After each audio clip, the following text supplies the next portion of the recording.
We are back again. We are learning about a way that you might be able to dress up and decorate your cookies or your cakes, a very unique way. Joining me now is Molly Aden with Common Ground. And Molly, what do you have for us? Yeah, I just wanted to find a recipe that I can use a few flowers that from my garden that I enjoy growing. One of the things that you can do is candy rose petals. So I have a rose here.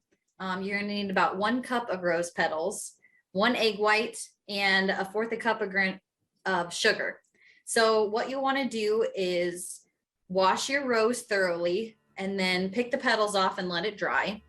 So I have a few petals here that I already washed and dried.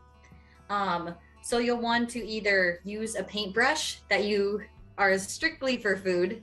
You won't use any paints on it, or you can use your fingers. I think the finger method is just a little bit faster, so I'm gonna do that. I got 1 egg white in here that I'm gonna froth. Just enough so there's a few bubbles in it to kind of help thin the egg white out so it's not so heavy.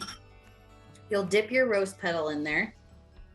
And then you're just gonna wanna brush off the excess egg white off your petal. And then you'll go through and just dip both sides of your petal with sugar. So then I'm gonna lay it out on a parchment paper and let it dry for 4 hours at least. You can do it overnight for it be best. And then you'll just I have a cookie here. I'm just gonna frost it quick. And then I like to do 3 or 4 rose petals on mine that I just put on to decorate. And these are some I did yesterday, so they're already dried for today.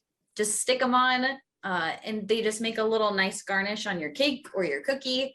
I also did a few with just dried rose petals and I didn't candy them. So roses are one of the flowers that are edible. Not all flowers are edible. UNL Extension has a great list of ones that are edible that you can use. I have some bachelor buttons. I also have some calendula that I'm also just going to sprinkle on the cookie by itself. And it'll just be a nice little garnish instead of regular sprinkles.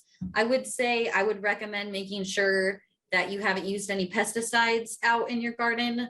Or if you buy flowers from somewhere, make sure that they haven't either. You wouldn't want any insecticide or anything sprayed on your flowers before you put them on food. Wow. So again, just make sure you're using edible flowers when you're doing it. Right. Thank you, Molly. That was very interesting. I'm sure people will enjoy doing it.